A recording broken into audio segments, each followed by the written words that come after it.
has turned to jurisdictions in Southern Europe, in which important developments are currently taking place. So the aim of the webinar series is really to gather scholars, but also practitioners, government representatives, and civil society in order to provide insights into the current regulatory landscape in Southern European jurisdictions and the lessons that can be learned for other countries, but also at the European level. For instance, in the draft Portuguese National Action Plan, there is currently a provision which would make the teaching of business and human rights compulsory for both law and business and management students. This is a provision that I had not came across in other national action plans. And as an academic, I find that particularly exciting because I'm convinced that these issues need to be taught not only to future lawyers, judges, and practitioners, but also to future business leaders. I thought it would be helpful to begin the webinar by highlighting, especially for those who are new to the field, why we should care about business and human rights.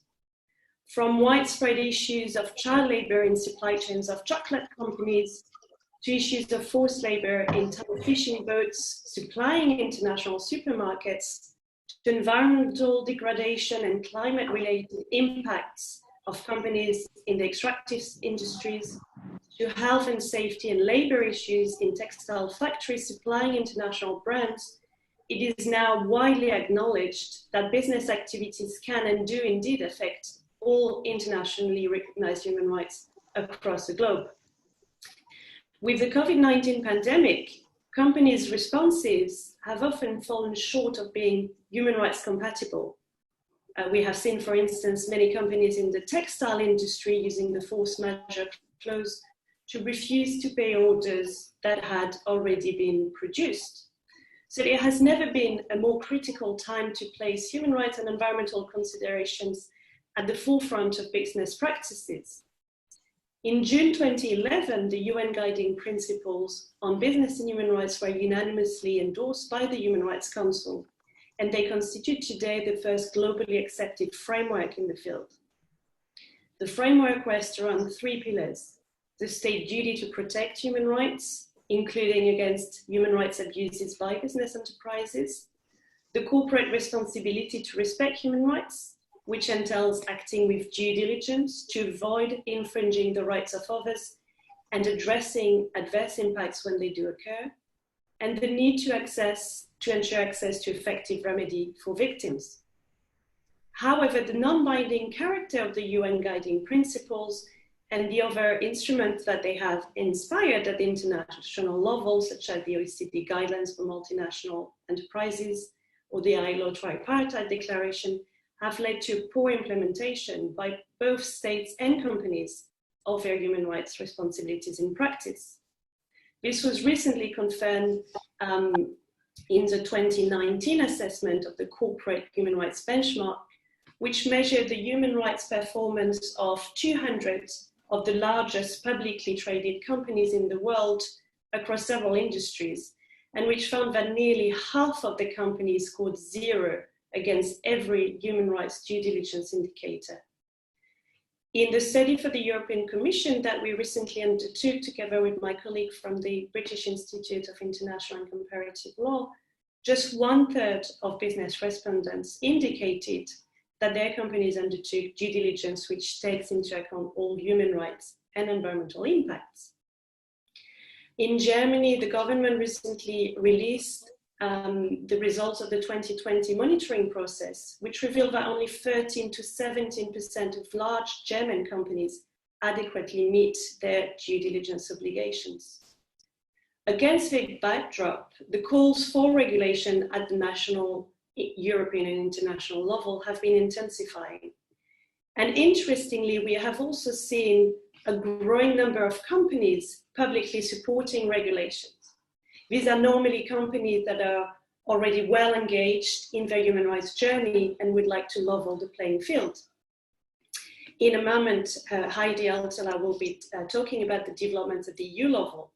But at the moment, Germany is assuming the presidency of the Council of the European Union. From January 2021, it will be the turn of Portugal. And Portugal will therefore have also a key role to play in the future EU level legislation in the field. The webinar series also marked the opening of the new Center on Business, Human Rights and the Environment, which I will be opening at Nova, and which will seek to develop awareness and capacity building around these issues. Today, the focus is on Portugal. Then our next webinar will be looking at Spain, then Italy, then Switzerland. Here we're talking about Southern Europe in a large sense, but it will be very interesting because the webinar will take place just after the referendum on the Swiss Responsible Business Conduct Initiative, so we will discuss this, and then we'll look at Greece. We're also planning a follow-up series which will look at the business and human rights developments in Eastern Europe next term, before moving to Latin America, Asia, Africa, and going around the world like this. I am very grateful to my wonderful colleague from the British Institute of International and Comparative Law, Lisa Smith and Irene Pietropaoli, who co-organized this webinar with me. I'm also very thankful to Christopher Pat from ECCJ for his help, and a special thanks to our speakers who have accepted our invitation to take part in this webinar today. It was a real privilege and an honor to have them in our panel and to have them with us today. And now, without further ado, I would like to give the floor to our keynote speaker. And just before I turn the floor to her, I just wanted to let everyone know that the webinar is being recorded and will be made freely available. Now, Heidi Hautala, our keynote speaker, does not really need any introduction. She's the Vice President of the European Parliament. She's also the chair of the European Parliament's Responsible Business Conduct Working Group. And she has kindly agreed today, accepted our invitation to speak to the developments of the European law. Heidi, the floor is yours.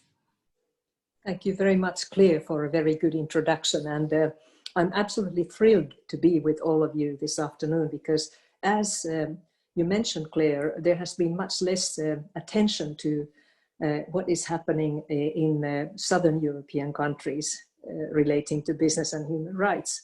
And let me also point out that we know quite little about the situation in Central and Eastern Europe, and that's maybe something that some of us would also need to look into. But anyway, this webinar is dedicated to the business and human rights developments in Portugal. The idea is to analyze key findings of the national survey and the current legal landscape in relation to human rights and environmental responsibilities. And be sure that similar developments are ongoing all over Europe, but indeed mainly in the more northern western parts, maybe northeast as well. Because, for instance, this summer in Finland, the Ministry of Economics and Employment published a legal analysis of the planned Corporate Social Responsibility Act in Finland. And now this analysis is in the public consultation. And very similar developments are going on in some other European Union member states.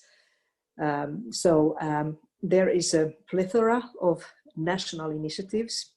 And now the question is that, would it not make sense to act mainly and chiefly at European level to create what we call the level playing field? So having worked for quite many years on business and human rights, it makes me so happy to see that our efforts are finally bearing fruit and business and human rights initiatives and even legislation are sprouting up. Little did I know when I was approached by some members from the European Coalition of Corporate Justice and Amnesty International 3 years ago, perhaps, that we would be where we are today. So, of course, the work has been very hard everywhere. The networks are quite large, as we know, consisting of researchers, civil servants, politicians, and also business operatives, more and more. So this is very timely now. I could even say that for Portugal, it's about time.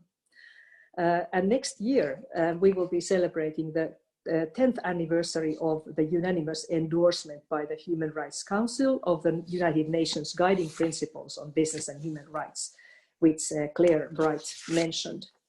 And already now the UN Guiding Principles have shaped global and EU policies. Pioneering legislation such as duty of vigilance legislation in France, or at EU level, conflict minerals regulation are in place. However, these have been first steps, baby steps, I would say. After 10 years, it's now time to move from baby steps to giant strides. And I do see the EU making progress in multiple fronts. Firstly, the European Commission has started preparations for laying the groundwork for the EU-wide due diligence legislation. This is good news, and Claire and her colleagues have done a major chief contribution to this work by producing the study that the European Commission is using as underlying background for legislation. And even better news is that this work is done in the European Commission between different departments, so-called directorate generals. And this is also very new because we have seen some individual sectors taking initiative, but never before have I seen that the European Commission would be really going across the different departments. Justice and legal affairs, international trade, international partnerships, and environment, to name a few. This is not an exhaustive list. This is not ordinary for the EU, which really still has tended to work in silos. For many years, many of us tried to explain that one cannot put business and human rights in a single silo. And now I feel that the EU has started to understand what is the essence of business and human rights. The EU is now, as you know, guided by the German Council presidency, and the German Council presidency aims to set a common European foundation for accountability of globally active enterprises. In its business and human rights agenda, Germany is continuing the work of its predecessors like Finland in 2019, and even earlier, Netherlands 2016. So initiatives for a national legislation, such as the mentioned developments in Finland and those in Portugal, are part of this bigger movement.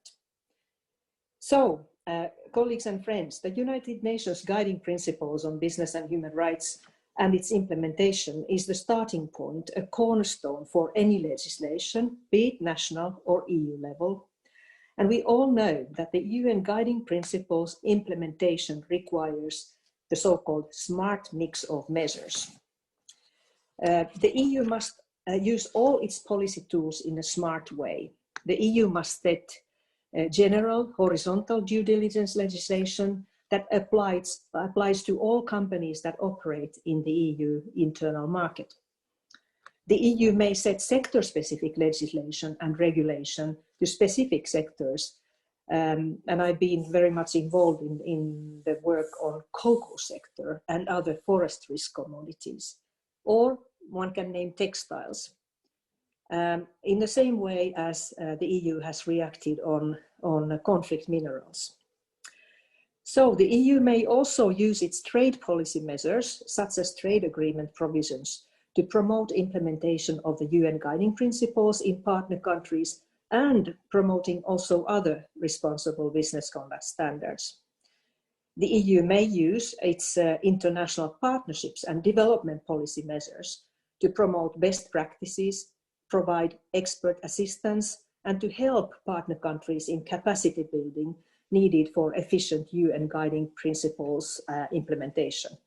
And finally, the EU should fully use its internal market policies and legislation, such as to necessitate human rights due diligence in public procurement. So the smart mix of measures also contains national legislation and other national level measures. The EU cannot do this on its own. The EU Justice Commissioner Didier Reynders of the German presidency can do a lot, but they cannot do it on their own. On the contrary, if we want to make business and human rights and the due diligence legislation a reality, the EU needs the support of all its progressive member states. Therefore, exactly, I am delighted to see and learn about positive developments also in Portugal and other countries that we haven't paid so much attention to. So to finish with some key messages that I'd like to share with you and that I will take with me to Brussels. I'm now quarantined in Finland because I paid a visit to Brussels. So I'm not ill, but Finland has a good corona situation. So I came back and was taken to a 14-day quarantine immediately. Firstly, the EU must give national member states initiatives all its support because they are as important as the developments in the EU level. And second, at the same time, especially now when the business and human rights agenda is making fast progress, the EU must ensure that all member states are on board. So I feel that a new risk is emerging, and this is why your meeting today and the forthcoming meetings that Claire has mentioned are so important. The risk is that the front-runner member states like France, the Netherlands, Finland, Germany, hopefully also Portugal, are pacing forward, but there are also member states that ignore or even oppose the whole agenda. So the EU has to reinforce and re-establish its position as a global norm maker instead of being a norm taker. But this requires that also in its business and human rights agenda, the EU moves forward in a coordinated manner, leaving no member state behind. So I wish you a very good webinar, and I look also forward to learning many things from your presentations and discussions. Thank you very much. And thank you very much, Heidi, for this very informative and inspiring speech. Now we will move to your panel of speakers. I would just like to mention that the webinar will be multilingual to allow for more diversity, including language diversity. So today we will have 2 of the presentations in Portuguese. The rest will be in English, but our speakers have kindly agreed to prepare a PowerPoint presentation in English so that the non-Portuguese speaking audience will be able to follow.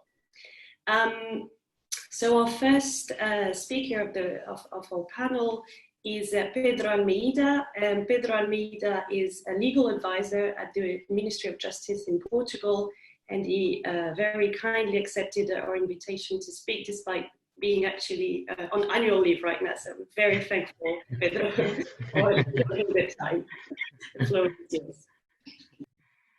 Thank you very much, Claire. Thank you for your introduction. Thank you, Heidi, for your always very insightful presentation. Good afternoon, everyone. Please allow me to start by congratulating the organization of this event on focusing our attention in the discussion of such an important issue, and especially for providing us with the opportunity to look at it from a national point of view. I am, of course, honored and very grateful to offer a small contribution to this debate, which is, as Heidi said, very timely regarding everything that is being discussed and prepared at the EU level. As you all know, and Heidi and Claire already referred, nearly a decade ago, nearly a decade after the adoption of the UN Guiding Principles on Business and Human Rights, a vast majority of business enterprises globally still do not conduct any sort of human rights or environmental due diligence. In fact, even in the few cases where business say that they do conduct this kind of due diligence, the quality and the effectiveness of their processes varies significantly and are almost impossible to evaluate in the absence of a common and binding legal standard. Furthermore, most of the studies available show that companies often do not implement adequate human rights and environmental due diligence processes and often fail to take the most sustainable steps to prevent, mitigate, and remedy human rights and environmental harm in their value chains. There is also a problem in the scrutiny of their actions, since the companies rarely communicate the results of the measures they are taking to their relevant stakeholders. Such shortcomings have important consequences, bearing in mind what is at stake. Abuses of human rights, including the rights of children and fundamental freedoms, seriously bodily injuries and health risks, environmental damage, including in respect to climate, are just a few of the consequences that can result from such practices. Taking this into account, both the Commission and the European Parliament committed to reflect on these issues and come up with initiatives to tackle the problems mentioned. In fact, following the publication of a first study confirming the need for legislation at EU level in February, the Commission committed to presenting a legislative proposal in 2021 on mandatory human rights and environmental due diligence obligations for EU companies. At the end of July, as you know, the Commission published the second study on sustainable corporate governance, which revealed a tendency for listed companies in the EU to focus on short-term profits to reward shareholders to the detriment of the long-term interests of the companies. These two studies are considered by the Commission as a good basis for an impact assessment regarding future initiatives. Bearing all this in mind, the Commission wants to put in place a clear and coherent framework clarifying that companies directors must take into account the interests of all company stakeholders, as well as the long-term interests of the company itself. From what we can gather from recent interventions by Commissioner Reinders, the Commission considers that it is essential to ensure that all stakeholders are identified and that sustainability is integrated directly into the company's strategy. Sustainable targets aligned with EU objectives should also be set in order to reduce the negative impact of companies on stakeholders.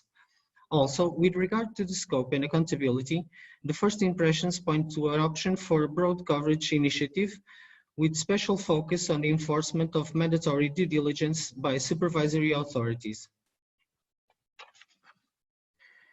We, of course, acknowledge the importance of all these efforts and fully support the developments of the envisaged initiatives on these matters. In fact, as you already said, some previous approaches on these issues were often transitory and based on instantaneous political priorities, and this originated on several occasions the option for merely reactive legislation without a cross-cut view on all those matters, and often reliant on the availability of temporary financial resources. So, in our view, a good starting point is to consider these issues in the context of a consistent, coordinated, and durable approach. The first steps, as you know, in the right direction were already taken. And taking into account the studies already mentioned, there is a severe lack of accountability on these issues, and companies cannot be trusted to voluntarily take action or to take the right actions to conduct human rights and environmental due diligence on their own. There is a need for creating and upholding standards and mechanisms such as close monitoring, adequate access to justice, and civil liability as very important tools to consider when reflecting on these matters. It is also important, I think, to gather all the necessary ingredients to create clear, coherent, and effective legislation. For example, to adequately and constantly involve all the relevant stakeholders, to have a coordinated approach that considers what is being done in other fora outside the European Union, to define a clear scope and to adopt a holistic approach that includes all business identities across all sectors, regardless of how they are incorporated or structured. To also define a set of clear principles in order to incentivize due diligence and clear consequences for non-compliances. Also to allocate all the necessary human and financial resources. And finally, I think, to take advantage of new technologies in order to ensure the effectiveness of the frameworks to be created. Let me conclude by reminding you that the respect for human rights and environmental responsibility are a measure of the maturity of a society. I think that it is our duty to take advantage of this momentum and to take the proper steps forward towards a more sustainable, more just, and more responsible future. Portugal is, of course, committed to giving its own contribution to this process and to carry on in its upcoming presidency of the Council of the European Union with the discussion on these issues and with the follow-up on the initiatives that are to be implemented. Thank you once again for this opportunity. I wish you a very insightful and fruitful event. Thank you.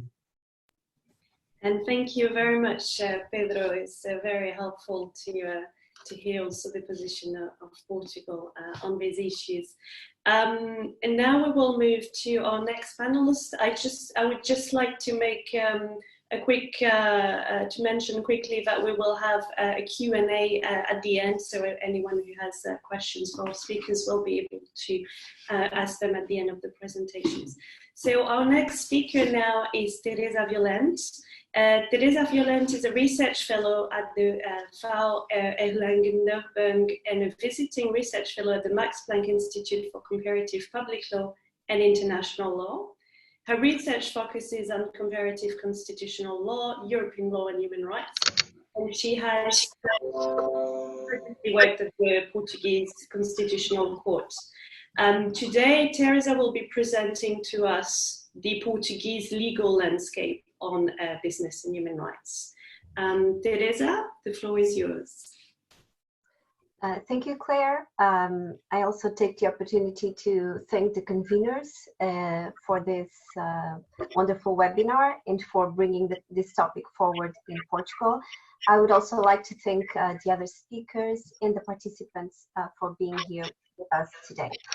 I will be very brief, first because we are several speakers and we would like to engage in a meaningful discussion, but also because unfortunately at this level, the presentation on the Portuguese legal landscape must necessarily be brief because despite the fact that Portugal is indeed a progressive country, as Heidi has mentioned, on the topic of business and human rights, it has been lagging behind at national level when compared with other European countries.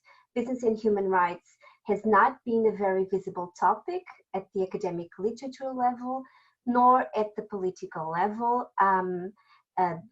Even the topic of corporate social responsibility is quite incipient in Portugal, and hopefully this context where Portugal will hold the presidency of the Council in the next semester will also be a good reason for pushing forward the discussions and the study of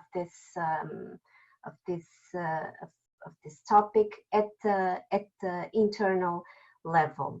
So we don't have an overarching initiative framing the discussion and framing different instruments. Claire has mentioned the draft plan. I found references, it is now the draft plan on business and human rights, but it was formerly known as Draft National Action Plan for Responsible Corporate Conduct and Human Rights. I found references to this document being discussed at the governmental level since November 2011, but the fact is that we are in 2020 and it still hasn't been concluded.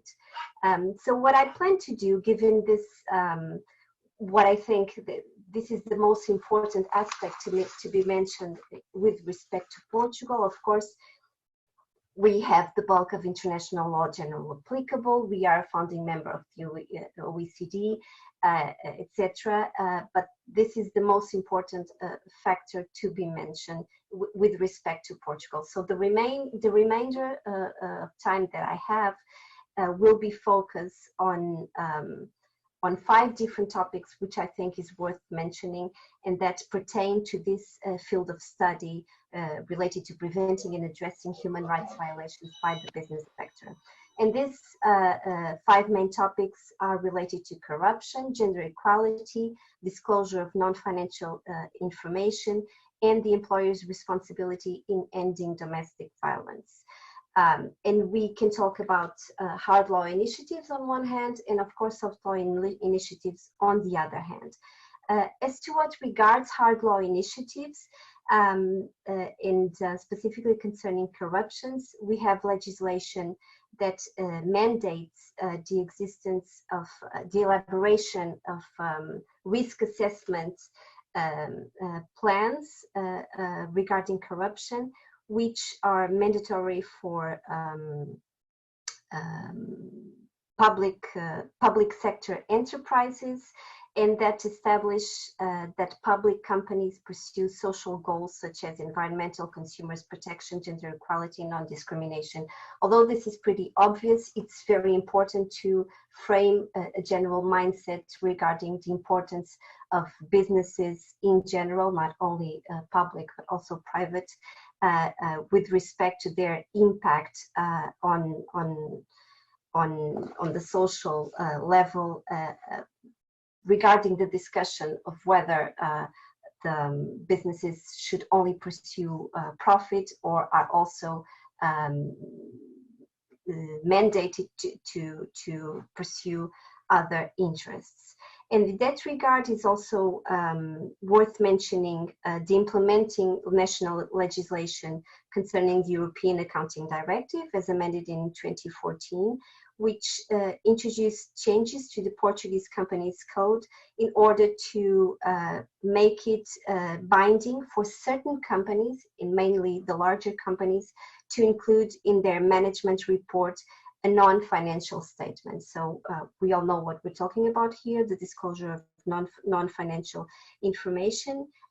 Although it is part of legislation, the fact is that at the level of enforceability, this obligation is pretty weak. If the companies decide not to apply these policies, they only have to state a clear and reasoned explanation, and no sanctions are envisaged in case of breach of this obligation.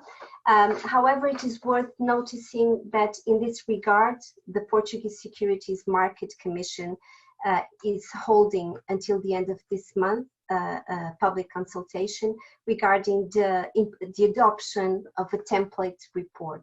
So as Pedro has already mentioned, we have some serious issues on these topics regarding uniformity, and this is a case where the national regulator has already identified this issue and is trying to work on it, although it is still a non-binding template report.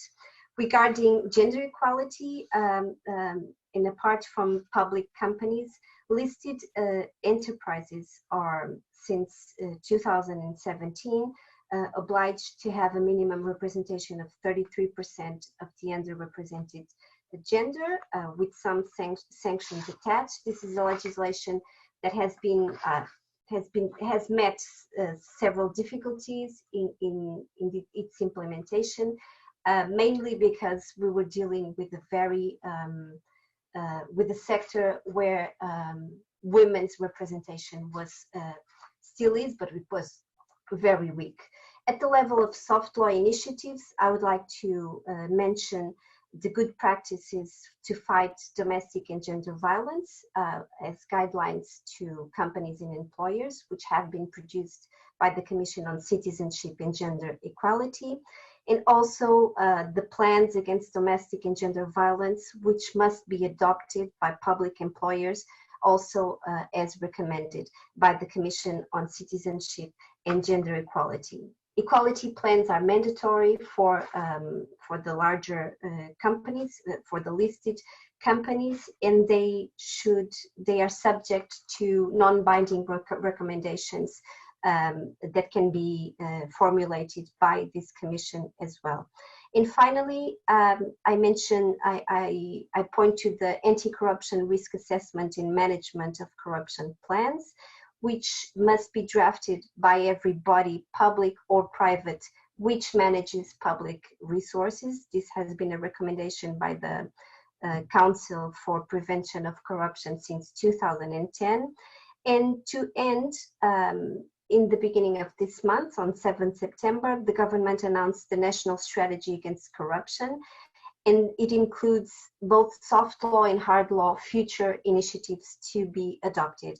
And the strategy is primarily focused on the prevention of corruption practices and expressly acknowledges the involvement of companies in this realm. And it envisages the creation of a framework for the prevention of corruption binding on public and private sectors with enforceability mechanisms. And on this document, we find again a very similar wording that we found on the implementing legislation of the European Accounting Directive, highlighting the importance in the responsibility of companies towards a general social context, and highlighting the fact that even on a purely legal basis, companies are not only subject to pursuing profit, so they are not only responsive to their shareholders, but they must also be responsible for their impact, for their broader impact, and to respond to stakeholders as well. And I finished my presentation. Thank you very much, Teresa. It's very helpful to get an idea of the Portuguese legal landscape and these areas in which business and human rights is present, and it's very insightful. And now we're going to move to our next presenter, Isabel Cabrita. Isabel is a member of CAB and a professor at X and the University of Lisbon. Isabel was one of the co-authors of the first national survey on business and human rights in Portugal, which was published in December last year, and she will present the results of the survey today with us in Portuguese, but with a PowerPoint in English so that everyone can follow. Isabel, the floor is yours. Thank you. Thank you. Hello, good afternoon. First of all, I want to thank Professor Claire Bright for the kind invitation to participate in this webinar, and greet all the participants and of course all the speakers. I'm going to show a PowerPoint for doing the presentation.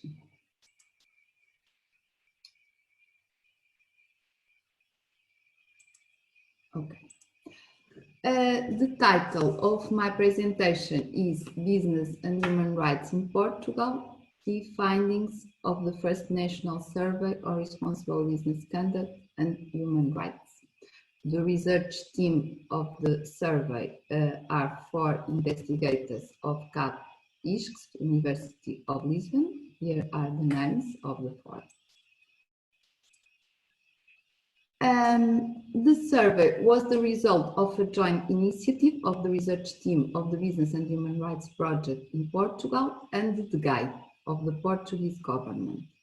The creation of the survey was based on the draft of the Portuguese National Action Plan on Responsible Business Conduct and Human Rights that isn't yet concluded, like Teresa has said, and on the new European and national framework on non-financial reporting that requires certain large companies and groups to include non-financial statements in their annual reports from 2018 onwards. The survey had 68 questions and was sent by the GUI in early February 2018 to 239 employers' organizations. which in turn send it to their associated companies. In addition to a few questions about the company, the survey was divided into the 4 different areas of the responsible business conduct: human rights, treatment of employees, environmental protection, and corruption protection. The survey was designed to be relaunched at a future 3-year stage to assess the impact of the new legal framework. In terms of the sample characterization, the survey involved a total of 246 companies, but only 170 responses were properly validated. The companies were distributed over 11 economic sectors by their code of economic activity. The largest sectors were manufacturing, wholesale and retail trade, and construction. But in this graph, we can see the 11 sectors: transport and storage, other service, real estate, financial and insurance, information and communication, consulting, etc. In terms of size of the companies, the survey considers the number of employees and the turnover. In this presentation, however, we shall consider only the number of employees, as the National Institute of Statistics does, based on the number of employees. The 89% of the companies were micro, small, and medium-sized enterprises, and 11% were large companies. We can see the distribution of the companies by the number of employees in this pie chart. The 2 small pieces are the large companies, and the orange piece is the medium companies, and the other 2 pieces are the small and the micro companies. 61% of the companies were created after 1986, that is, since Portugal is a member of the European Union, and 79% of the companies operate only in Portugal, 10% in up to 5 countries, and 11% in more than 5 countries. In terms of the objectives of the survey in the area of human rights, because in this presentation we are talking only about the area of human rights, the objectives were to collect national information on the perception of companies domiciled in the Portuguese territory or jurisdiction or under Portuguese jurisdiction on the following matters. First, awareness of the UN guiding principles on business and human rights. Second, companies' practices to respect human rights. Third, role of the Portuguese government in promoting and ensuring an environment that enables responsible business conduct on human rights.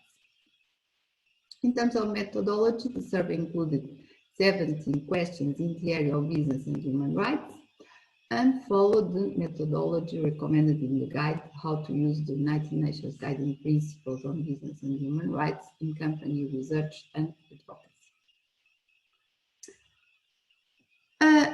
In terms of the results and analysis of the results related to the first objective of the survey on the area of human rights, we have the question about the company's awareness of the UN guiding principles on business and human rights.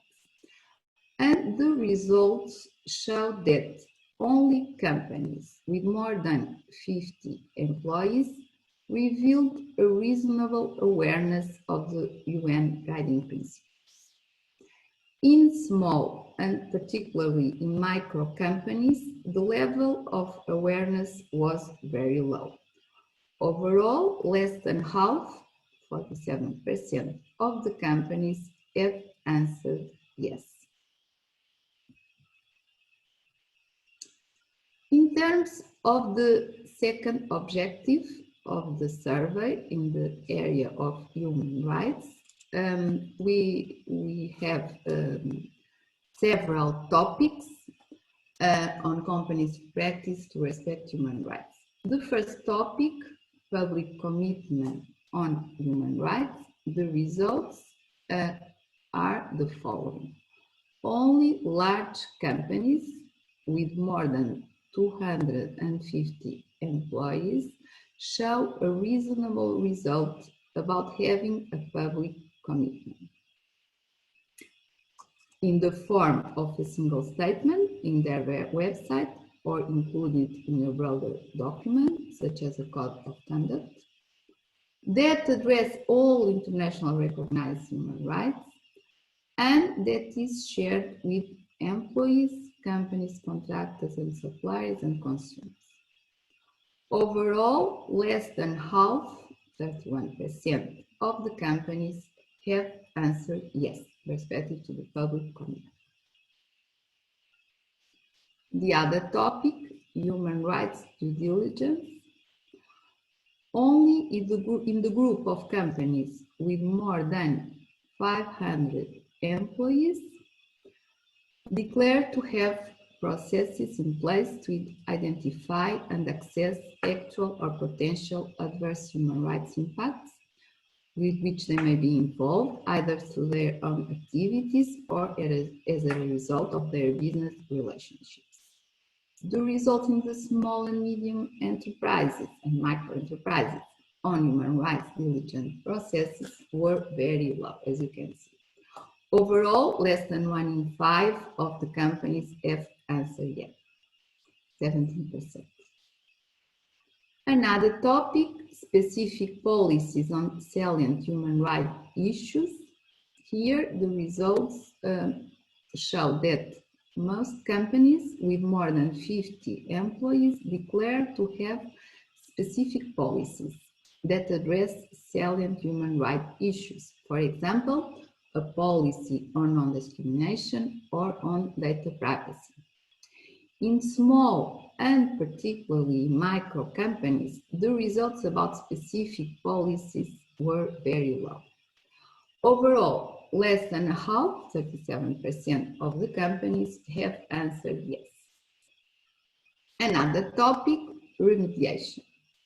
Here, only in large companies, the majority has shown that have created mechanisms for those potentially impacted by the company's activities to enable an effective remedy.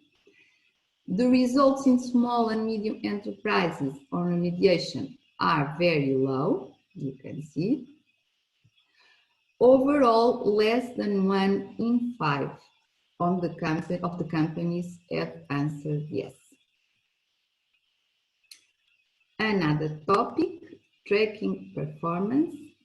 Only certain large companies, more than 500 employees, have shown that have processes in place to verify whether adverse human rights impacts are being addressed in practice.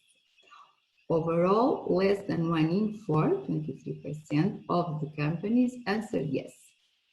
So, we can say the vast majority of the companies are unable to assess the company's success in reducing risk in relation to human rights and also fail to improve their success in this area. Another topic, checking compliance of human rights wherever they operate to ensure they are not involved with gross human rights abuses. Here, the overall average of this question was the lowest, 9% of this section of the survey, the section companies' practices to respect human rights. But we think that this can be partly explained by the fact that most of the companies, 79%, only operate in Portugal.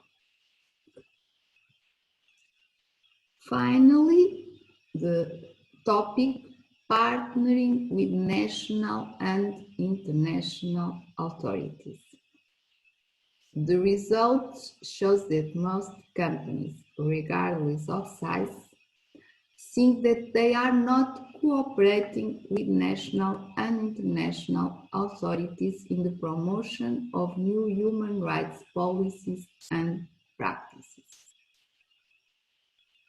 Overall, only 11% of the companies have answered yes.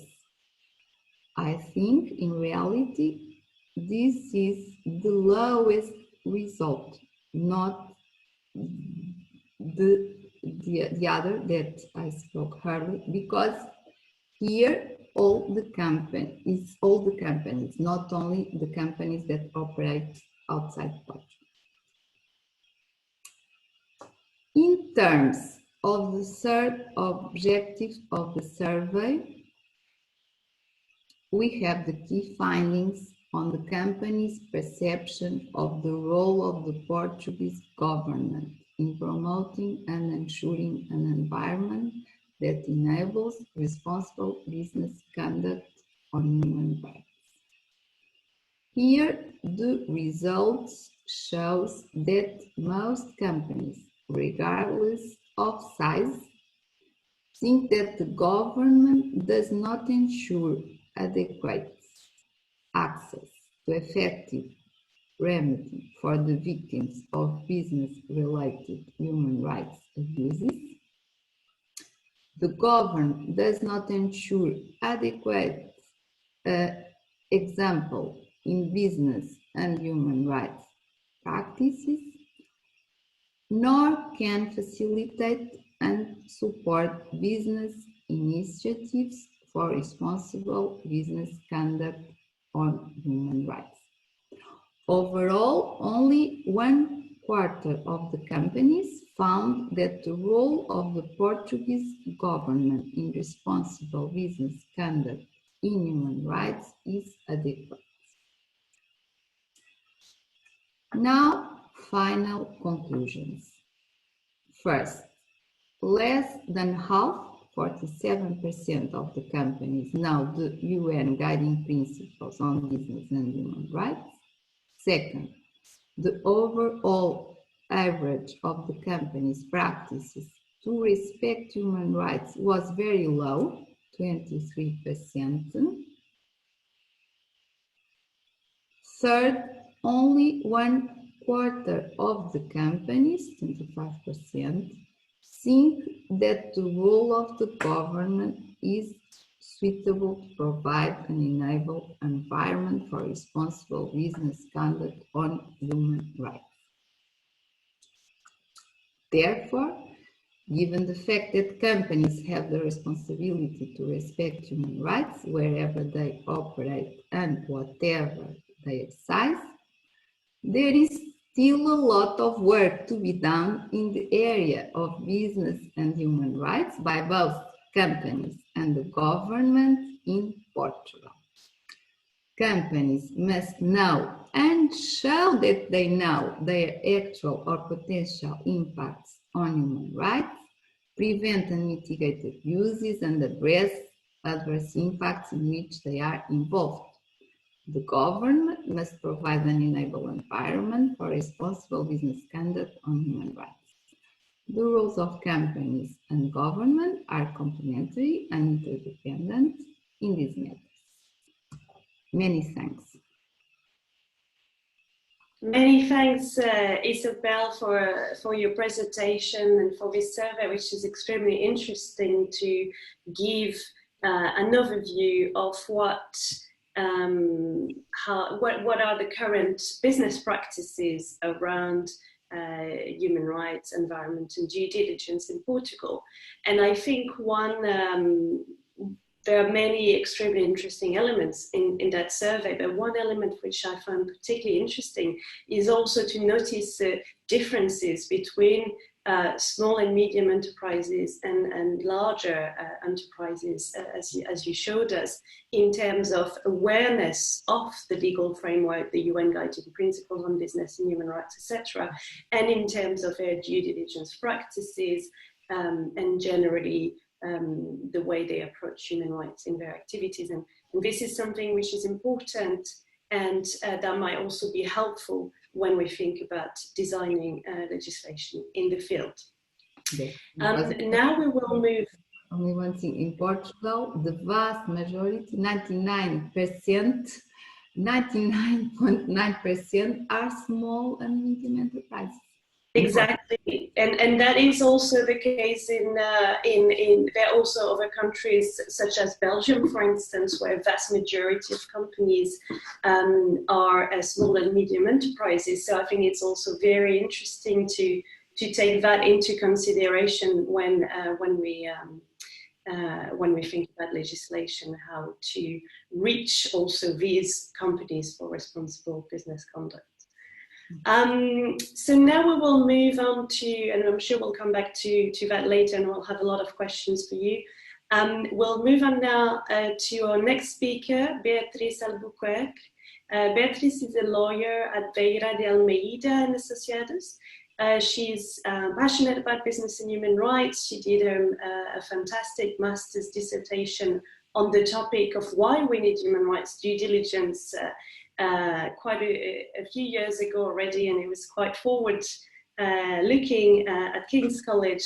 So Beatriz today is going to look and talk to us about the Portuguese national contact points and a few instances that have been brought before them. Beatriz, the floor is yours. Thank you. Thank you very much, Claire. Thank you for your introduction and your invitation. And thank you, Heidi, for your great keynote speech. I will now try to share my PowerPoint.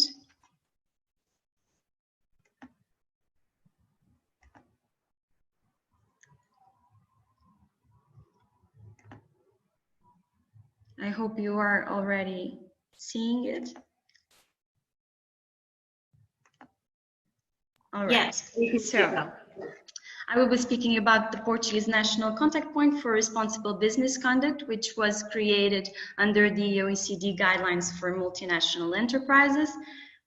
Just as a short disclaimer, I will be speaking in my personal capacity, not as a representative of the law firm where I work. And for the sake of clarity, I will be mentioning the national contact points as the NCP and the OECD guidelines for multinational enterprises just as the guidelines. So some numbers just as an introduction. There are now currently 48 governments that adhered to the guidelines and that had to establish national contact points. Even though they have existed, the national contact points have existed since 1983, only since 2000 did they include in their mandate the possibility of receiving specific instances related to the non-observance of the guidelines. Since 2000, there have been over 500 specific instances reviewed, arising in more than 100 countries. And then in 2011, there has been a review of the guidelines, which has included a new chapter, a new human rights chapter, which is consistent with the UNGPs and also the ILO standards. And that's why the guidelines are so important and the NCPs are so important for the business and human rights field right now. Since 2011, the human rights related cases have increased substantially, and they now account for over 51% of all the cases received. And just out of curiosity, for you to better understand how the cases are divided all over the world, there are 6 NCPs since 2000 that have received 49% of all the cases filed. These 6 NCPs are the UK, the USA, the Netherlands, Brazil, France, and Germany. So the main functions of the NCPs are the promotion of the guidelines and their own role in the countries where they are established. And the most visible function is that they are also a grievance mechanism to resolve cases. Cases here are called specific instances. And they have to operate according to 4 main principles. So they have to be visible, meaning that they should publish information about what they do, they should host seminars, they should create meetings and conferences and so on. They also should be accessible, meaning that businesses, NGOs, trade unions, the wide public, whoever wants to submit a new request or just address the NCP should have easy access to the NCP. Probably through a website, which fortunately is the case in Portugal. We have a working, functioning website. They should also be transparent, meaning that the activities of the NCP should be transparent. That will contribute to the accountability of the NCP and will create more confidence in the public. And the outcomes of the specific instances should be, if possible, transparent as well, unless confidentiality is in the best interest of the effective implementations of the conclusions in each specific instance. Lastly, they have to be accountable, meaning that they should send annual reports to the OECD, and then the investment committee of the OECD will consolidate all the information regarding that year and all the NCPs that have sent their information and approve an annual report for that specific year. They also have many meetings between the NCPs to share best practices and to analyze which are the most effective activities that they have conducted. And now some facts and figures about the 2018 annual report. This is the most recent one. The 2019 has not yet been published. And so just for you to understand the numbers, the NCPs closed in 2018 34 specific instances, which is in line with previous years. And this closed means not only the cases that were concluded during 2018, but also the cases that the NCPs decided not to have, not to merit further examinations. So the ones that were duly finished. And from the 13 that were concluded, and so just to clarify, this is all over the world, so not specifically to Portugal.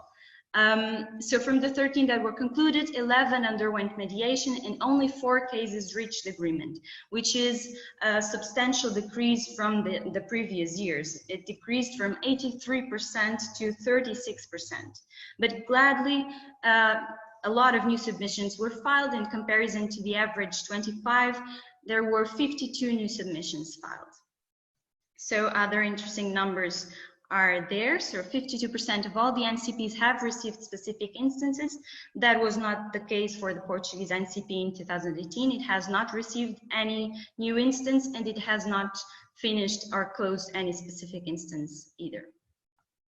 So just some graphics. These are on the left. These are the most prevalent industry sectors mentioned in the specific instances: mining, manufacturing, financial sector, and agriculture. And the most cited chapters of the guidelines in the specific instances are the general policies, which involve due diligence processes related to environment and social impacts, and then employment and industrial relations, and then human rights. And now specifically about the Portuguese national contact point. It has an interministerial decision-making structure, meaning that the 2 competent authorities are the GAI, which is the Directorate General of Economic Activities, and ICEP, Portugal Global, which is the Agency for Investment and Foreign Trade of Portugal. These are some of the characteristics. I've written what happens in Portugal and what happens internationally for you to be able to compare. Unfortunately, there is no advisory body in Portugal. The OECD guidelines recommend that there should be an advisory or an oversight body to help increase the impartiality of the decisions of the national contact point. There is, although a very good news, because the website, the Portuguese National Contact Point website, has very, very recently published new rules of procedure, or has published rules of procedure and the form for initial request. There are rules of procedure annexed to the guidelines, but they are quite vague and they leave a lot of space for each country to create their own specific rules. And so it's really crucial that now the NCP, the Portuguese NCP, has published its own rules of procedure and also a form for initial request, which definitely harmonizes all the requests that have or that will be submitted. So now people know exactly what to say and which documents to submit. So these are very recent. It all happened during the summer, like 1 month ago. So very recent and quite groundbreaking for Portugal. Then there are very few specific instances where Portugal took part in. Portugal was only the lead NCP in one case, which was already in 2004. It was about the manufacturing sector, and the conclusion was that there was no breach of the guidelines, and it ended with an agreement of the parties. There are 3 other cases. The second one, Portugal was a host country, meaning that the breach of the rights happened in Portugal and in Denmark as well. I don't have much time to go through the facts of the cases, but they are very interesting and they are available online if you want to search for them. Just to finish by stating that the last case is very interesting. It's in progress right now. Portugal is a supporting NCP. The lead NCP is the French one, and it's very important in this case because it's the first COVID-19 related complaint filed under the guidelines. It's still in progress. The initial statement will be issued by the French NCP later. It has not yet been released. And the terms in which the cooperation between the NCPs will be made will also be further defined. They have not yet been defined. And so my concluding remarks, I would like to say that I understand that probably there are 3 reasons for the lack of specific instances in Portugal. First is the scope of the guidelines, because the OECD guidelines address multinational enterprises, and as Isabel has already said, there aren't that many Portuguese multinational enterprises. Second, there is a lack of information probably. There isn't much promotional activities done by our NCP, although the fact that now the website has this published information is already a great advance. And there is a prevalence of judicial litigation. So probably the Portuguese culture is more, it's not very mediation and conciliation oriented, which are the ways in which the NCPs usually work.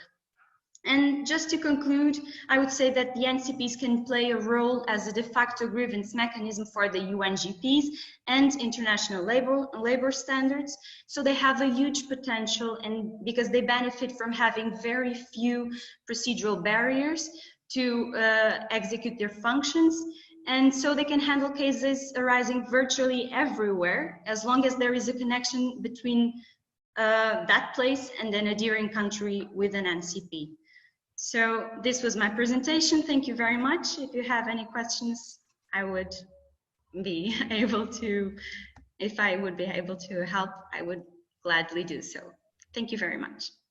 And thank you, Beatriz, for a very informative presentation. And it's also very interesting to notice that there aren't that many instances in Portugal, and to wonder why, and I found it was extremely helpful, your intervention on this, and also perhaps reinforcing the need for raising awareness, and this is something we have already seen from Isabel as a presentation. We need to raise awareness amongst all companies, but in particular small and medium enterprises, but we also need to raise awareness amongst general stakeholders regarding all these issues, including the availability of the OECD national contact points in Portugal.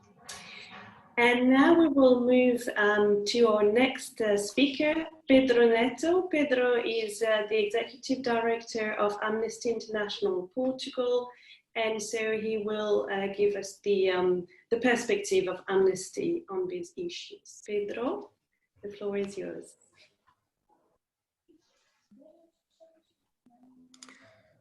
Hi, Professor Claire and all. Thank you very much for the invitation. I'm not sure if you can listen to me. We can hear you. We cannot see you. I don't know if your camera is. Oh, sorry.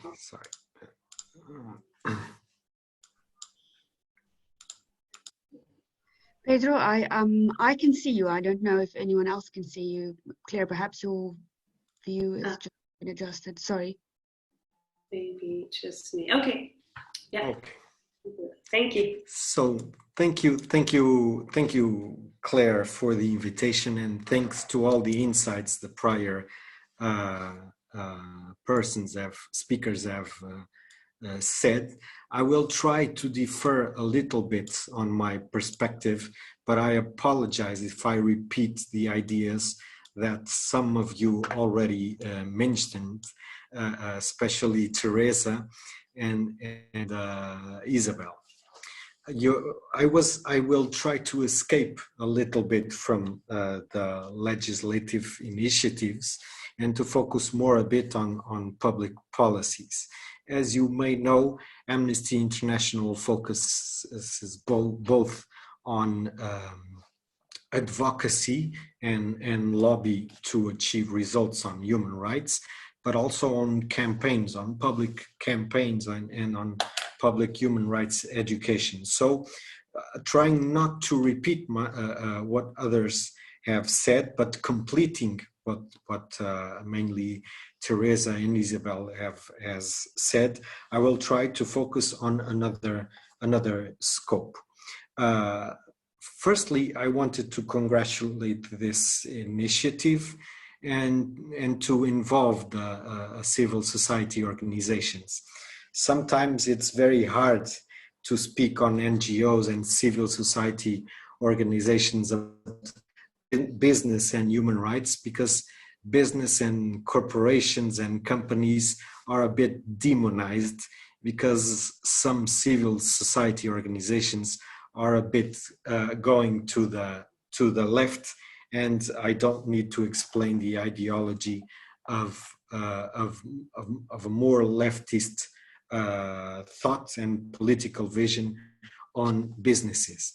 But I am a firm believer that in our society, business corporations, being them small, average, or big ones, have an important role in society and even on social wellness, because they create richness to them and to the persons that work there, but not only inside, also outside to the people that consume their products.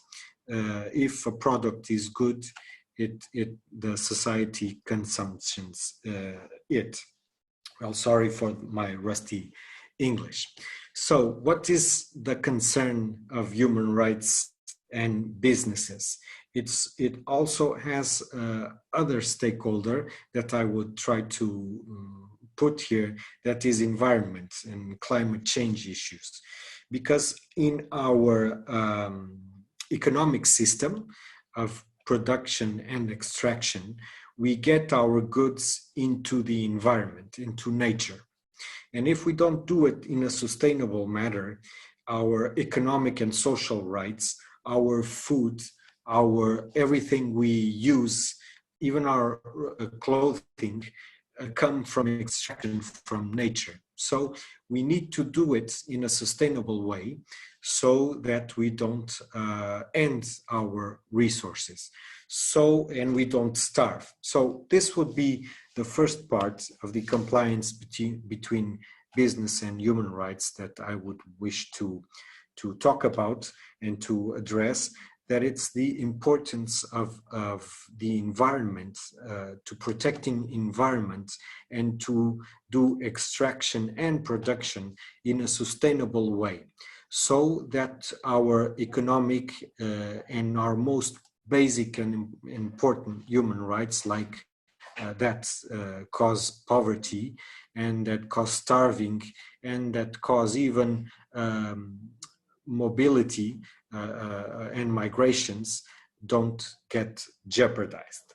So it's this first connection of protecting and making sustainable environments for companies to operate in order to respect the environment, so that we don't make, and especially our future generations don't see their lives jeopardized in terms of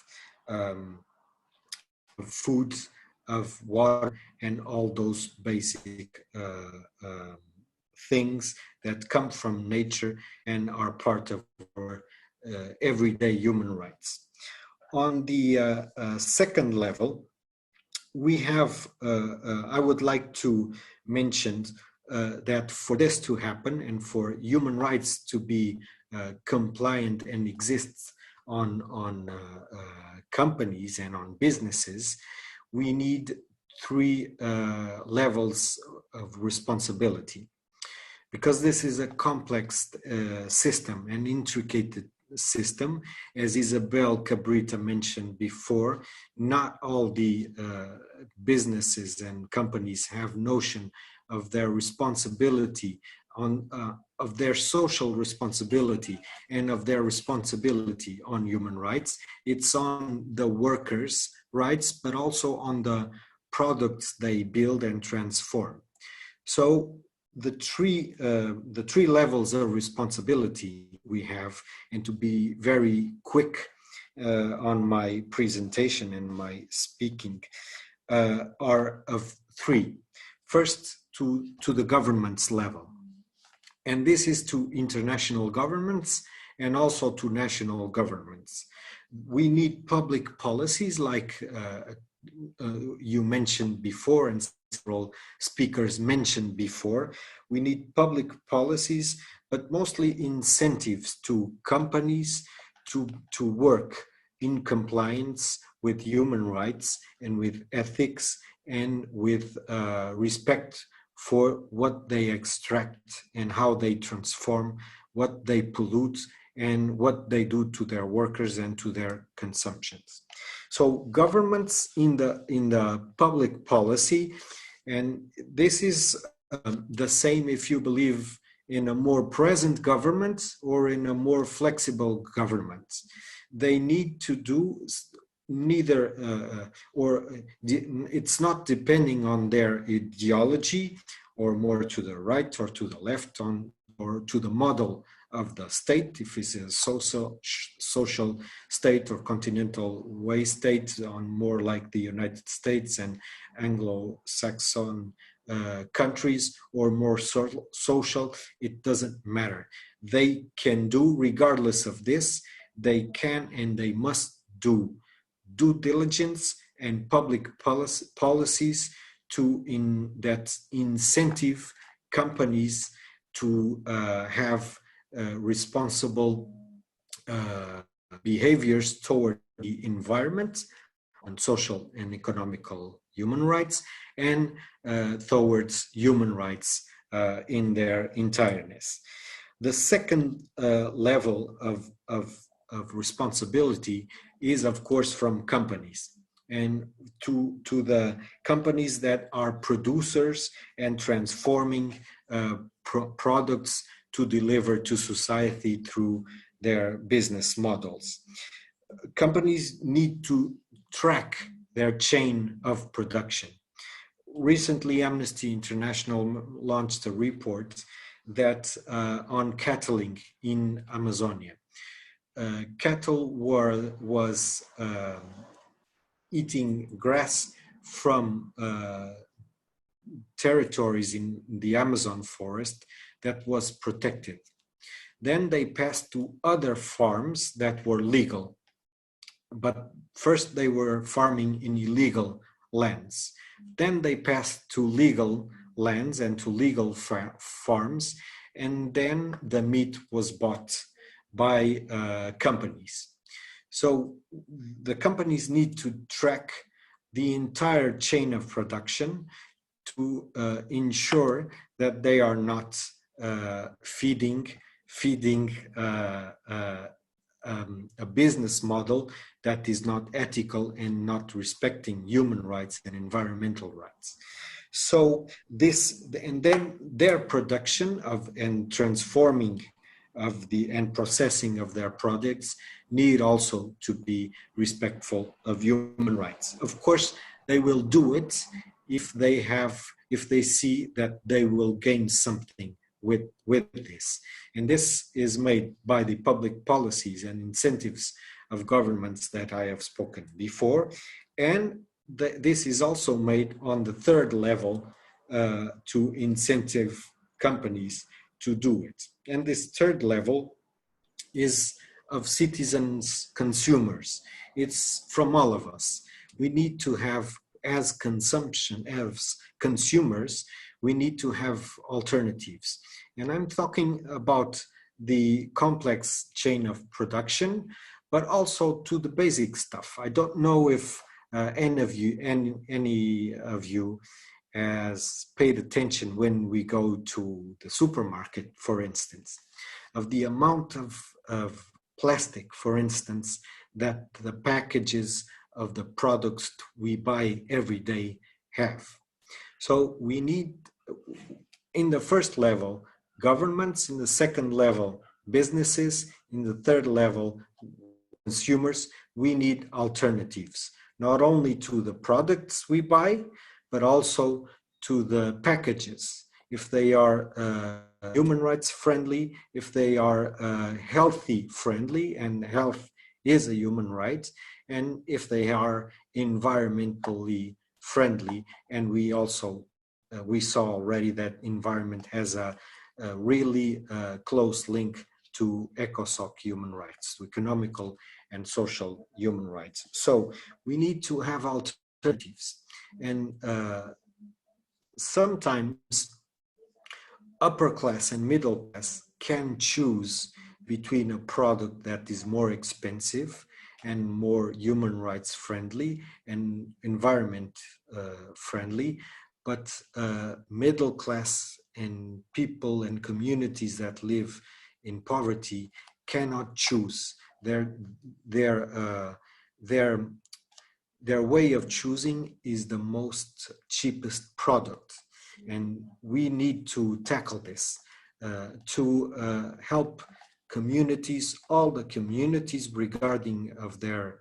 regardless of their economic status, to make good choosing of the goods and products they buy, because we are linked.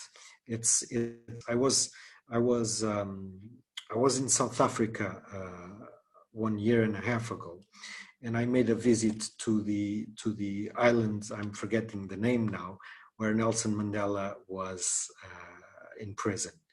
But what I wanted to talk to you was when I was going through mainland to the islands, the amount of plastic I saw. And it was really shocking to me, because I was seeing for the first time in my life the reality that I have seen in television, of the amount of trash we do. And this way we are jeopardizing the place where we go to get our products and our food, etc. So we are jeopardizing our own human rights in this chain of economic production. And to the end, to finish my speaking here, a lot of these government public policies and enterprises and businesses need to focus on circular economy, and this can be profitable.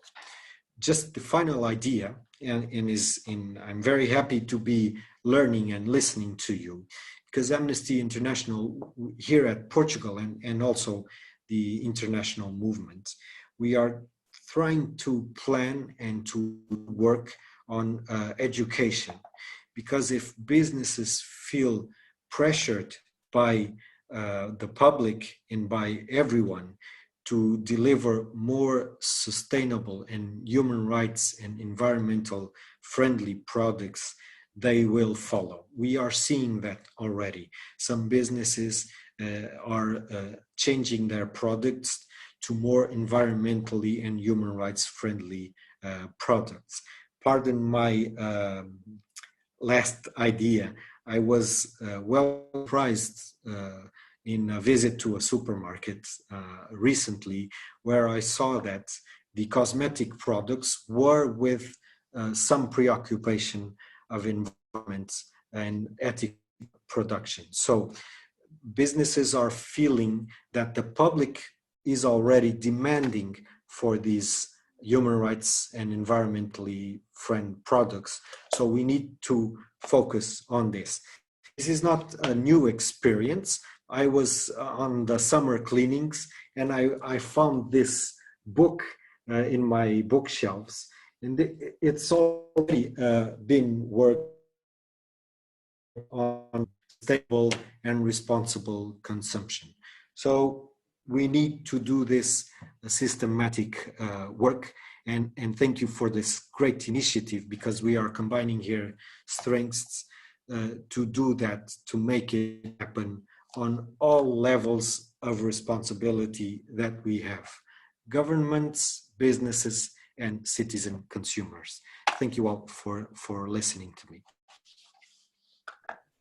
Thank you very much, Pedro, for this very helpful insights and for bringing, also reminding us of the importance of the connections, interconnections between environmental impacts and human rights, and the role that consumers can play also in this field.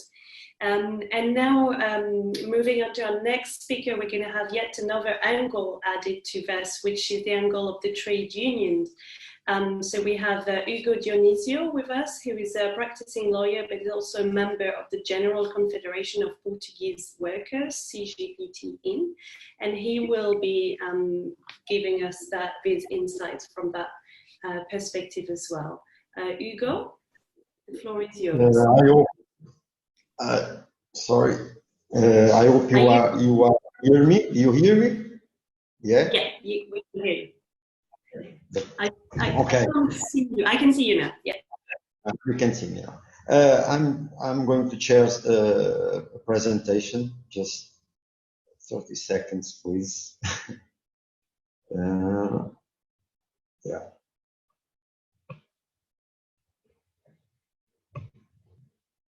No, it's not working. Not sure.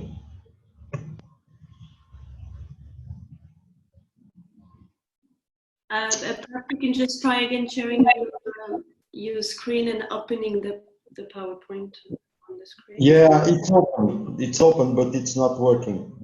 Okay, I can do it without the presentation. Just let me see. Okay, it's okay. Okay, you are seeing it now? Yes, we can see it now. Thank you. Okay. Many thanks for the invitation. It was an honor to be here with you, and it's not very normal for us to link human rights to work. Normally, this kind of discussion is not mainstreamed, so it is very good for us to give our perspective about this. So we look, and I want to concentrate my presentation in the 6 months, in the past 6 months since the beginning of the COVID-19. We look at the COVID-19 as a trigger for human rights violations, and I can give a very huge list of possible violations that we notice, but I want to underline 5 of them: the right to privacy, the right to work, the right to just and favorable conditions at work, the right to join unions and other collective rights linked to unions, and the right to health. The cases that I'm going to show you, we received a lot of reports from workers, from trade unionists. We have that information for everyone to see if somebody wants to see it. We also made a questionnaire and we sent it to our trade unions in order for them to report possible violations on rights of workers. And the principal problems that we can link to human rights, to a human rights perspective, are the ones I'm going to show you. In the beginning of this pandemic outbreak, we noticed that a lot of workers were sent away from work without being informed about anything. The companies were closed. They found them closed, and without any kind of information about who is going to pay their wages, how long it lasts, the suspension, if it was a suspension, because in some cases it wasn't a suspension, it was a shutdown of the company, if they were dismissed or not, and we look at this reality as a denial of the right to work of these people. Another problem we noticed was the use of COVID-19 crisis to promote collective dismissals of trade unionists, targeting especially workers' representatives. And this happened in the whole country. Lots of companies wanted to dismiss those trade unionists, and they used the COVID-19 to do it.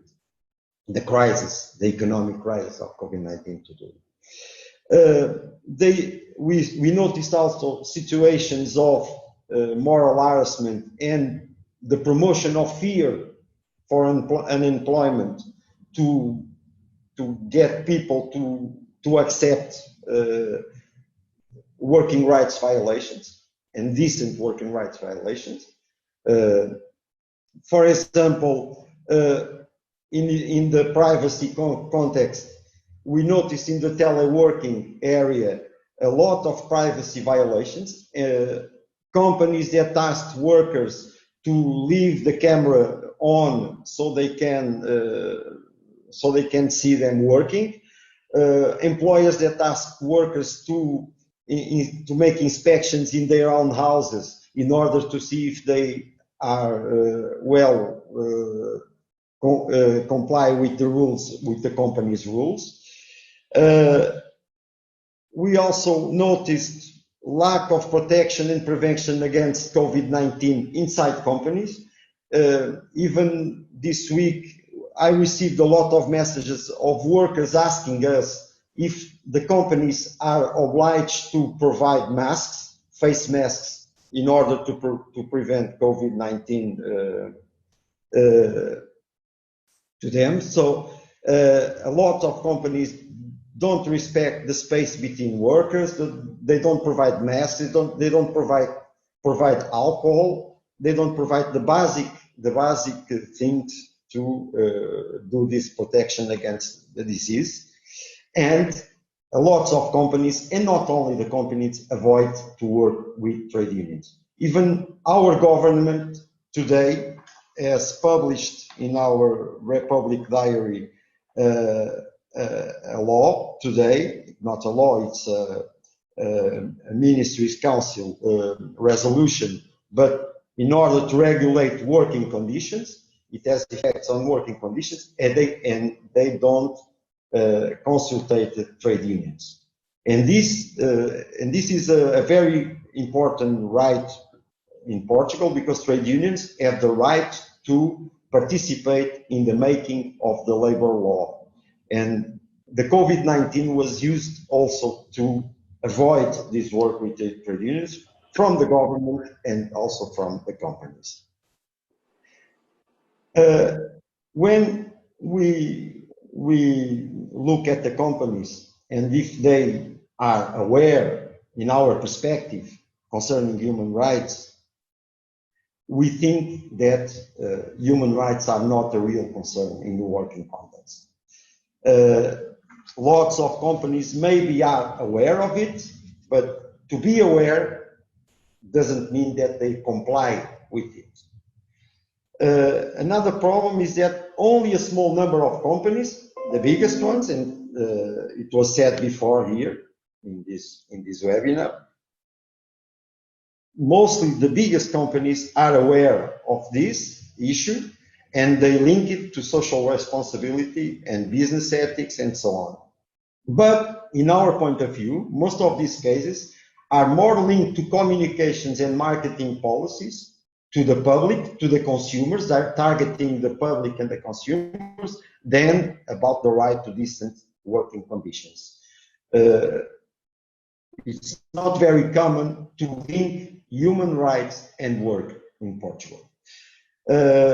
Also, COVID-19 for us was a real test to the solidity of human rights and social responsibility policies at work.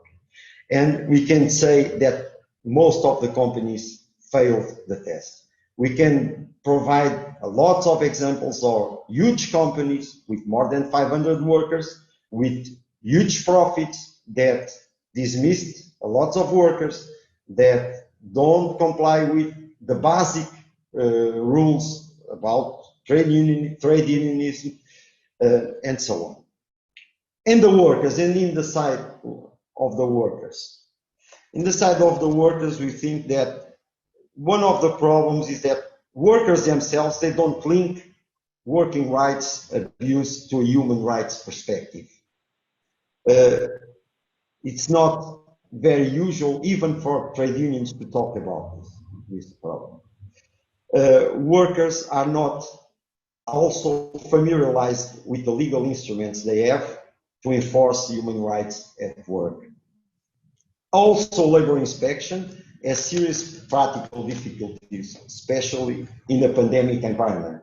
Today, our labor inspection is lacking a lot of professionals they need, but they don't have them, so they are not able to address this question. They were not in the past, and they even more, they are not now. Human rights at work are not a mainstream concern for politicians, media, or justice professionals. Even if I want to remind, where is the last time when, for example, Amnesty International talked about human rights at work in Portugal? I can't remember. Maybe they do it, but I can't remember. And if they do it, it's not mainstream on our media. So this is a problem that we have to address, this knowledge about human rights and the knowledge about human rights at work, because human rights is not only at war, it's not only to be complied at prisons, at police, it's also to be complied at work. Many thanks to you for the time given. Thank you. And thank you very much, Ugo, for reminding us also the importance of labor rights as part of human rights as well in the business and human rights debates, which are absolutely key, and how the COVID-19 has emphasized the need to reinforce perhaps even practices to protect workers' rights as well. I realize that we're running over time, so I'd like to apologize to everyone. We have two more speakers from the practical side, so we'll move straight away to them. The first one is Rui Ribeiro Lima. He's a lawyer from the Public Law Planning and Environmental Department at Moraes Leito, and he frequently participates in transactions in the area of public law and planning law in relation to due diligence, assisting clients that require supports in this field. And so he's kindly accepted to share some of the practical insights with us today. So Rui, the floor is yours. Thank you so much. Well, I first wanted to thank Claire for this opportunity and for this webinar that is most, well, I would stress that it is something on the agenda, on both the political agenda and on the agenda of the companies in Portugal. Because, well, I do believe that human rights is a hot topic right now in its connection with businesses and enterprises. We are witnessing some basic steps into introducing in transactions and in private companies the role of human rights as something to stand on its own, not to confuse human rights with the environment, but they are being seen as something that could stand as in the same steps or in the same position as other concerns. Our practice here in Moraes Leitão has been in addressing these issues from a due diligence perspective when companies are acquiring businesses and other companies here in Portugal. So we're talking about something that comes across whenever companies, especially foreign companies, are buying or are they interested in buying or acquiring either Portuguese companies and businesses or small areas of those businesses that are being targeted for possible acquisition. In reality, our firm is deeply vested into creating this awareness. We usually give out a checklist with all of the documentation that we need to review, and there are certain elements that we already are creating awareness to. We are talking about environmental aspects. In every transaction we have, we ask for the disclosure of every document that are pertaining to environmental issues. And most recently, we've done with a partner, with an office that is our partner in Mozambique, for instance, we have asked documentation on anti-bribery and corruption issues. Documentation pertaining to these issues was in fact requested by the potential buyer.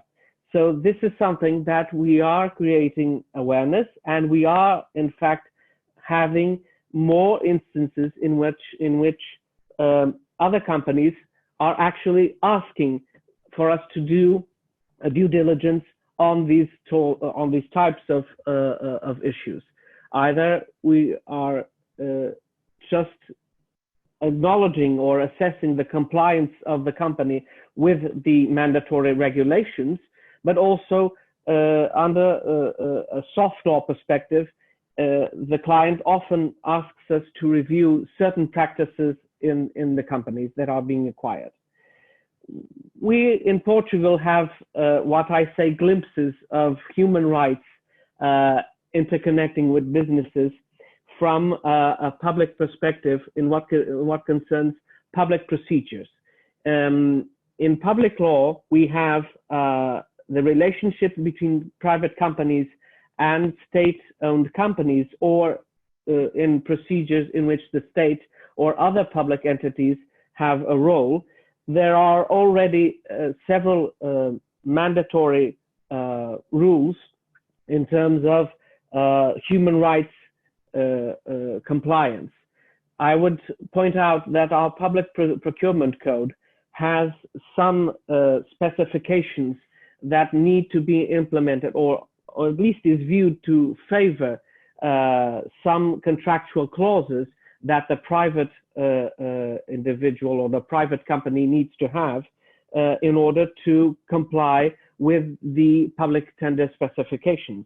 I would point out, for instance, that our public procurement code has or foresees that the specifications to be included in the contract with a public entity, the possible contents is the application of measures in order to promote gender equality and equal wage at work. So whenever there are public tender procedures in which a contract is to be celebrated or awarded to a private entity by a public authority, then the tender specifications actually favor those candidates who present some clauses that are to be reflected in the contract that require or that dictate equal treatment under the law and under the wage to be implemented in those contracts. For instance, other instances in which our public procurement code also reminds private companies is that there can be no private individual or company that can be a candidate to these public contracts if it has been convicted with a number of crimes in which child labor or other form of trafficking, of human trafficking, if the company or that person is convicted under such crimes. So this is very important because it acts as an impediment to any private company or person to enter into an agreement or a contract with any public authority. Also, another instance in which we find a reflex of the human rights importance in public procedures is the fact that whenever there's an awarding criteria, these criteria have at its core the need to evaluate environmental and social sustainability of that contract.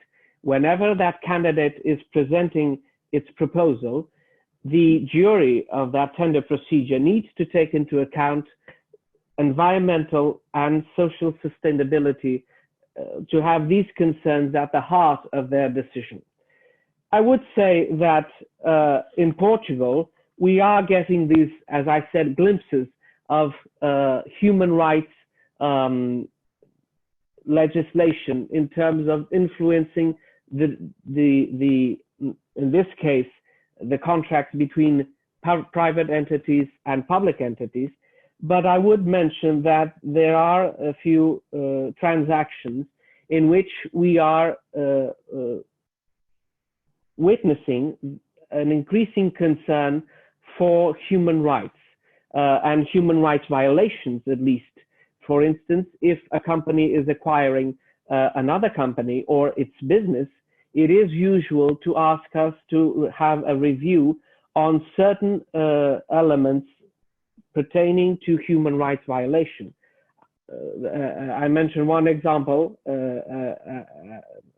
at the beginning, and there are a lot of examples in what concerns environmental aspects that also create a link with human rights.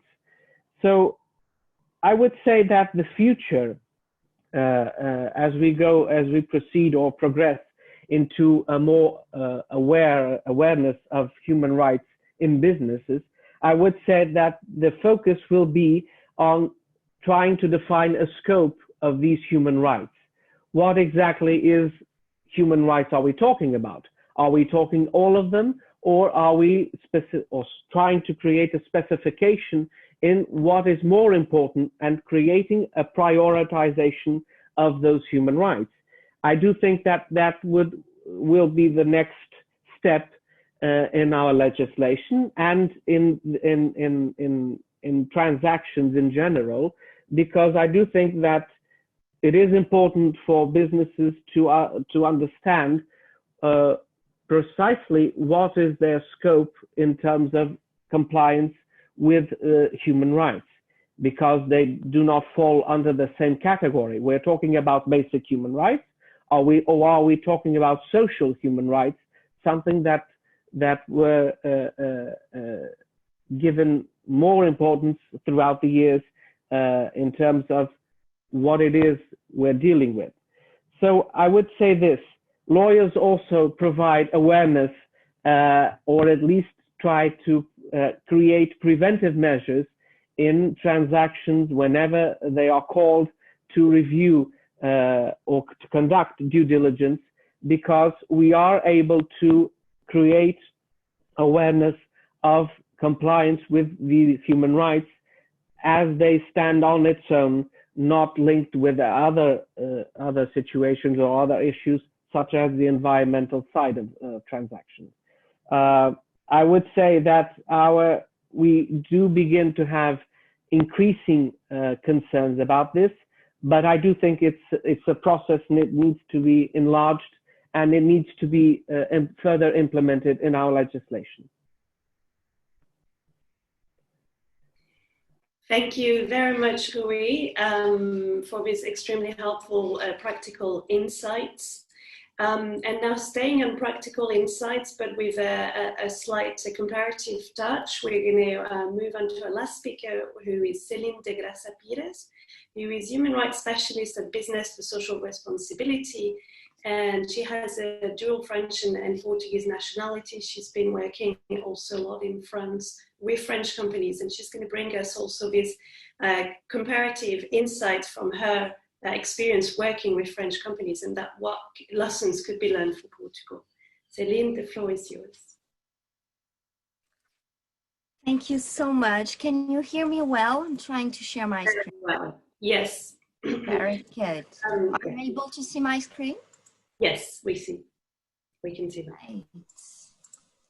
Right. So first of all, I would like to thank you, Claire and the organization team for the invite. I really appreciate and I'm honored to be with you today. I'm bringing here the business perspective on this topic, development and business and human rights, and in particular, the lesson learned from the implementation of the French duty of vigilance law. I am Céline Dagrassa Pires. I am a former human rights lawyer, currently working at BSR, which is Business for Social Responsibility, as a human rights specialist. And we have what, 5-7 minutes, Claire? Could you confirm? 5 minutes? Yes, yeah, that's yes. Right. So a few words about BSR. I will try to be as fast as possible. I'm very high level presentation on the French law on the corporate duty of vigilance. I will also share 3 remarks, comparing France and Portugal legal landscape, and finally 3 takeaways, 3 lessons learned from business perspectives and experience implementing the French law on the corporate duty of vigilance. So very quickly, who we are at BSR, on what we are currently working on. We are a global nonprofit organization. We work with more than 265 member companies across the globe. We have 25 years of experience working in sustainability and human rights. And I really liked the beginning of Pedro Neto's presentation, speaking of the demonization of business enterprises, because what we are currently doing here is really collaborating with businesses to integrate human rights consideration and being less demonized by civil society. So we support companies developing human rights policies, strategy programs, and we also conduct human rights impact assessments at corporate, country, and site level. And we, of course, support companies to support companies applying the UNGPs and the French law requirement on the corporate duty of vigilance. Having said that, I will suggest a very high-level presentation of the key requirements under the French law, the corporate duty of vigilance. A lot of our member companies, French companies, but also international companies, we are under the scope of the law, are currently asking us to support them to really fit legal requirements and draft the vigilance plans. The French law on the corporate duty of vigilance, adopted 3 years ago on March 2017, requires companies registered in France to identify, prevent, and address the severe impacts of their activities on human rights, health and safety of persons, and the environment in France and abroad. And basically, the vigilance plan is the cornerstone of the law of the corporate duty of vigilance. Companies are expected to publish an annual public due diligence plan, which is called the vigilance plan, effective from January 2018. And of course, this plan includes impacts linked to companies' own activities, but also impacts of the companies under companies' control, suppliers and subcontractors with whom they have an established commercial relationships. The vigilance plan should include a mapping of the risk, which is basically the identification of severe impacts on human rights and prioritization of such risks, procedures to regularly assess how the companies, subsidiaries, suppliers are performing against the risk mapping, measures to prevent and mitigate serious impacts, grievance mechanisms to raise awareness and complaints about actual or potential risk and human rights violations, which is developed in partnership with trade union organization, which is specifically mentioned in the French law.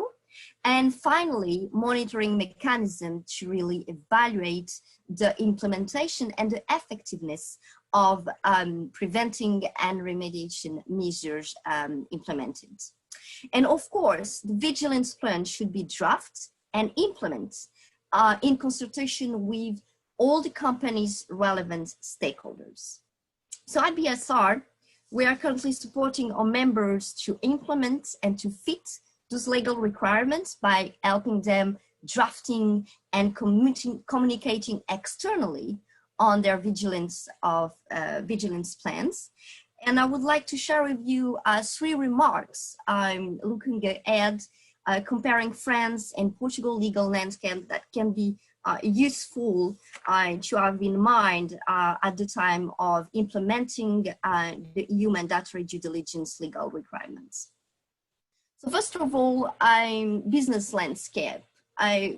As Isabella Cabrita mentioned before, France and Portugal have a very different business landscape. In comparison with France, Portugal business landscape is mostly composed of small and medium-sized enterprises. In Portugal, as fewer number of large companies whose head office is situated in its territory.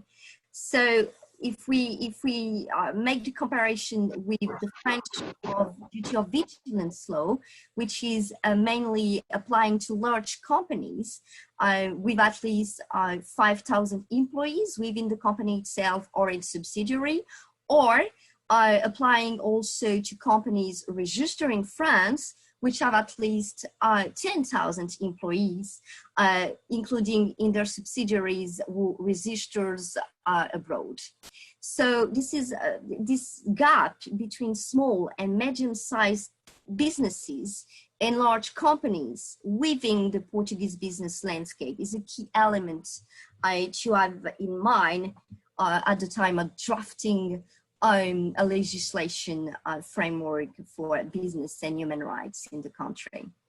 Second remark is the current momentum which is growing to link anti-corruption and human rights compliance. Teresa Violante greatly remind the Portuguese rise of anti-corruption legislation since 2015, and Portugal, has also just released a national strategy against corruption on September this year. And if I take the French example, we have an anti-corruption Sapin 2 law passed on December 2016. And what we can see is really the overlaps and the similarities between the anti-corruption legislation and the French law on the corporate duty of vigilance, which are both requiring companies to include risk mapping to identify and prioritize human rights risks and systems of alerts. So within our members companies, we can see that for the companies that have a robust anti-corruption program in place, they choose to combine confidential grievance mechanism and hotlines to identify corruption and human rights issues simultaneously. And finally, last remark, is that the current duty of vigilance litigation in France is still seeking a competent judge. The French law on the corporate duty of vigilance does not specify the competent judge to assess the irregularity of the vigilance plan and related human rights violation. and I don't have the time to enter in more details about the total case in Uganda, but currently we have a debate in France and I will say a legal uncertainty about which jurisdiction is competent to hear vigilance law cases and related human rights violation. In this case, the Civil High Court declares itself incompetent in favor of the Commercial Court, considering that the dispute is really concerning commercial companies and commercial issues. And finally, I would like to share 3 takeaways, 3 lessons learned while working with company on the implementation of the French law on the corporate duty of vigilance. It's again, the vigilance plan is really the cornerstone of the French law. And speaking for business perspective, there are 2 key moments to meet a legal expectation of the law. First, for companies to really understand what a vigilance plan is, what the vigilance plan could contain, and second, to understand how to publicly report on the plan. And at BSR, we are supporting company for both moments, the drafting of the plan and the external communication of the vigilance plans. What we learn, and this is not an exhaustive list, but what we learn first is that there is no one-size-fits-all approach for companies to draft and implement the vigilance plan. Basically, the drafting of the vigilance plan is not a tick-the-box exercise, and it's not a copy-paste of the list of the risk identified by competitors. The operational sector and context in which a company operates are really essential to be accurate, to appreciate the severity of the potential impacts on human rights. And in order to be adequate and efficient, the identification of severe risk for human rights and the environment need to be tailored to the operational context and challenges the company really face. Second lesson learned from a business perspective is that companies should put people at the core of their vigilance plan. The vigilance plan specifically aims to identify, analyze, assess, and manage the severe impacts on human rights, on all individuals' human rights. And really, when we speak about individuals, this is not only about employees, but really about all the individuals the company's operation may impact. And what we can see 3 years after the adoption of the French law is that the main issue commonly mentioned are mostly rights of employees, labor rights, but there are still very few appropriate assessments of the human rights impact on local communities affected by companies' operation. And additionally, there are still too few companies that really develop their vigilance plan in consultation with the representative trade union organization. And last lesson learned, transparency, honesty, openness to sharing challenges are key expectations from the civil society.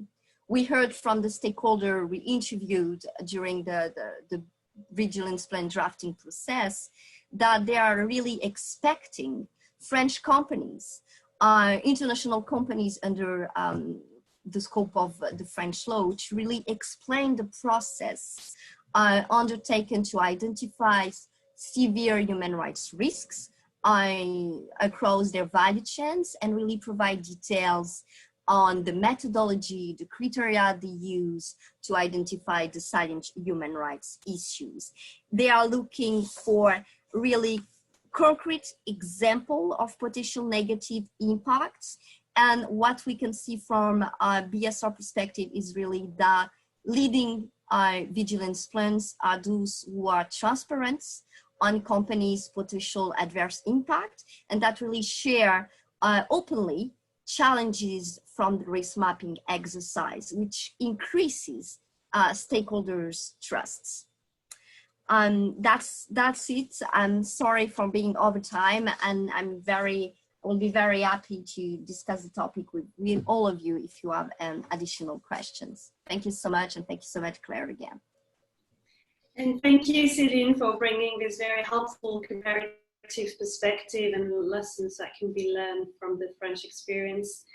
That's very helpful. We're quite significantly over time now, so we will end the session now. There's been a few questions already asked in the chat, and I'm sure about this because we'll be happy to take this conversation, continue this conversation as we take this further and in future events as well.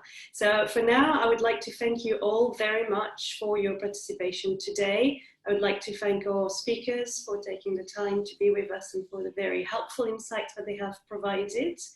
And please feel free to join us in our next webinar on the business and human rights developments in Spain. Thank you all, and have a great afternoon. Bye-bye.